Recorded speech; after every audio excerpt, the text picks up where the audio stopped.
Alright, we've got some juicy stuff in today's TWAB. As you know, guys, at the end of the month here, January the 29th, we have a Sandbox update coming out called Update 2.1.4. It is bringing so many changes to our subclasses. It's almost on the same level as when Forsaken launched and we all got new subclasses. That's how much this is going to change the entire Sandbox. However, we just got word that in Sandbox 2.1.4, we will be getting buffs to a lot of different weapons. Designer Victor Anderson stated that in the 2.1.4 update, we're making several adjustments to weapons with the following goals in mind. Buff underutilized weapon archetypes, adjust hot button weapons in PvP, including Telesto and Wave Splitter, and avoid PvP adjustments that will negatively affect PvE efficiency. Okay, that sounds good to me. Honestly, that is what you want to hear from your devs, guys. You want to make sure that any type of sandbox tuning that we're doing going forward, that we are all on the same page. Now let's go over the weapon archetypes that they're talking about buffing. First up, auto rifles. Damage increase for rapid fire, adaptive, and high impact families. We find that auto rifles are a little unforgiving for the ranges they ask you to occupy in a role with special weapons,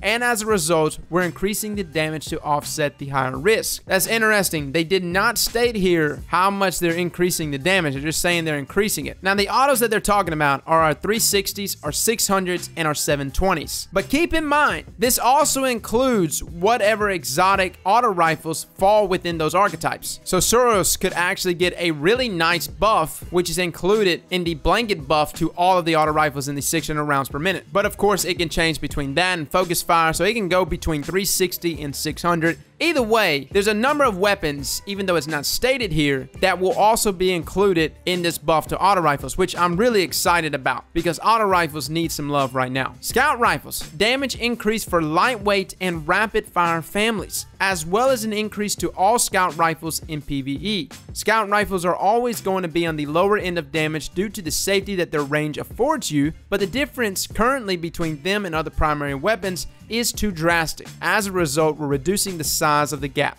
Okay, so we're going to get an increase in damage in PvE. Yet again, I think this is the second time they have done this to scout rifles. But the lightweight and rapid fire families, that is essentially the 200 round per minute scout rifles, so things like Mida Multi-Tool, and our rapid fire ones, which is things like Black Scorpion, which are 260 rounds per minute. Those are also going to be getting a damage buff in PvP. I mean, when you really think about it, guys, how often do you see a Black Scorpion? Like, even in year one, I still use Black Scorpion because I still thought it was still pretty good, especially when we got that little bit of masterwork involved. There were some variations that you can put on it to make it a tad bit better. Now you just don't see them, man. So who knows? I think the buff could be really noticeable within that archetype. I did play though with a God Roll Vouchsafe. I think it had something like full auto, rapid hits, and some other perk. Might have been like steady rounds. I don't know if steady rounds can roll with it. Regardless though, that was one of the best feeling scout rifles I have played with in the current sandbox that we are in. So who knows how good a God Roll Vouchsafe will be after this next sandbox update. Moving on, we have sniper rifles. Increase the damage on rapid fire archetypes to be able to kill in 2 body shots. Although snipers are still finding success, we believe that allowing you to clean up a kill easier with a sniper rifle will allow the sniper to have that success at more range and in more situations. So the rapid fire archetype, guys, the weapons or snipers that they're speaking of is things like Persuader, Supremacy, Twilight Oath. Those after this update will all be able to 2-shot body shot kill. Moving on, we have exotics. Oh boy, these are going to be getting a tune-up. Legend of Agrius increased the damage and bumped out the range slightly. As time moves on, things tend to trend upward in terms of power, and in post-Forsaken World, Agrius simply didn't have the output to match other heavy weapon exotics. This is actually really good. I'm glad to see this. Activision was a weapon I used to use a lot in PvE in year one, and it's just kind of taken backseat. It took a little bit of a backseat back during Warmon, and it definitely took a backseat here in Forsaken. Depending on that range buff though, even though they just said it's just slightly, I would be very interested to see how it performs in PvP now. Telesto, we talked about this one last week, guys. Essentially, PvP damage brought down to match a standard fusion rifle charge rate. So essentially matching what other 780 charge rate fusion rifles hit, which will be 41 damage per bolt. Now they did go on to say that the optics, which is the zoom, was also increased to match fusion rifles with long range scope. scopes. Telesto has become fairly notorious in the Crucible for its effectiveness, even in some cases getting accidental multi-kills due to how damaging the explosions were. To combat these, we've reduced its PvP damage to match its charge rate. This brought up an issue where doing so was significantly hurting the usability of the weapon, so the optic was buffed in return. In general, you should still find it an effective weapon. It just won't be quite as generous as it was before. Now guys, correct me if I'm wrong. Telesto doesn't have damage fall off, so I'm not really sure what they're trying to say here by increasing the zoom of this fusion rifle to match other fusions. Are they saying it's gonna have damage fall off after 2.1.4? Like, the whole reason why you would rock out a long zoom scope is to combat damage fall off with your other fusions. So I don't know. We'll see how Telesto works out after the update. Trace rifles. Increase the minimum amount of ammo you could receive from special ammo boxes. Trace rifles had a pretty rough time keeping ammo reserves in the Crucible, as it doesn't have access to scavenger perks. You should have more success using it more often in Crucible now, and the change also affects PvE bricks. They then go on to state that reduce the strength of Wave Splitter in PvP. After the ammo changes noted above, Wave Splitter had its one weakness removed, so we've opted to bring it in line with the other trace rifles before this patch hits the public. Okay, that is, man.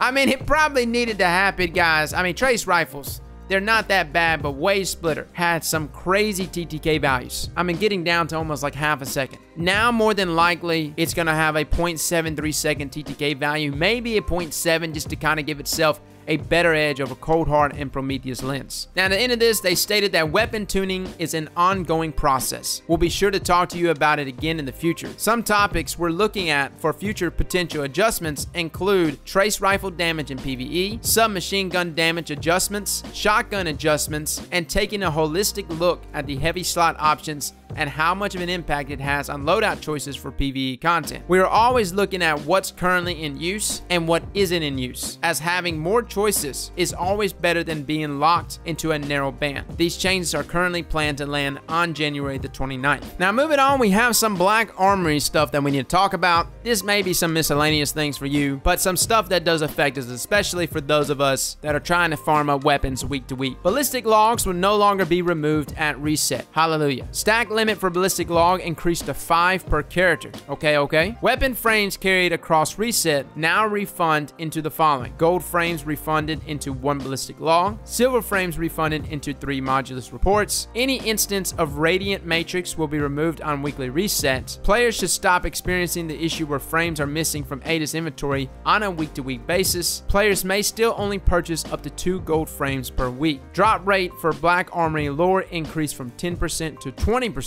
and now requires successful forge ignition for chance to drop. Quest steps that require players to defeat high-value target on Nessus no longer requires a player to land the final blow. That one's like, I don't know, a month late. Modulus reports and ballistic logs will now go to the postmaster if lost. Cap on modulus report still at 15 per account. Forge emblems will be awarded when completing a forge, no longer requiring a specific bounty to be completed. They state though at the end of this that this is not even the final form of our next deployment. Check out the player support report below for a list of known issues being addressed in update 2.1.4. Now, I'm not going to go through each one of those things that's being addressed. It's like little small things, so if you want to check it out, the link is in the description below. Now, before I let you go, guys, Luke Smith did actually take the helm today to talk to us, and we don't hear from Luke often. He kind of went dark on us after actually D2 launch. He stated that, "Hey everyone, I wanted to share 3 things on behalf of Destiny team today. First, our sincere thanks to the people at Activision who've helped bring Destiny to our players. High Moon Studios for their wonderful collaboration on Forsaken, and Vicarious Visions who helped establish a Destiny community on PC, worked with us on Warmind, and who's currently readying their Destiny Swan Song with content that will appear in the upcoming season of Redacted. Next, in the short term, we're continuing to build the content we promised for the annual pass. We've learned a lot from Black Armory that we will apply to future releases, most notably that we'd like the beginning experiences of content drops to be better point of convergence for the player base. In Black Armory, we set the power requirements for the first forge too high, and that meant it wasn't a great chance to jump into some new content. We want to redefine the line between new content that many players can play and aspirational content for players to progress toward. We're exploring improvements to catch up mechanics for players in the upcoming seasons. Lastly, long term, Bungie is committed to Destiny. We've created the universe and we hold its future entirely in our hands. The vast majority of the team is hard at work envisioning future experiences, enemies, and ways to play the Guardians you've been building since 2014. We're going to keep doing that. We're thinking about what it means to be truly independent and what it means to self-publish, and crucially, what Destiny's future can now look like for our players. It was a busy fall and it's going to be a busy year. When I look ahead and think about Destiny and where it could go, I see a bright future with roots in a memorable past. Not everything has been lost in the dark corners of time. See you soon, Luke. All right, Luke, we haven't heard from you in a while. Something I like to see right here is that you're stating that it was a busy fall and that it's going to be a busy year. Now, if you have not seen the subclass changes that are coming, in the link in the description below is the video to that one. We broke down everything that is happening to our subclasses, which actually winded up being something like 14 different perk changes in our subclasses. So it's a lot. Again, like I said, I put it on par or similar to how much the sandbox was shaken up when Forsaken launched. So that is the type of change that we're about to get here at the end of January. Well, fellas and ladies, thank you all for coming and watching, and as always, slap that like button like your mama told you right.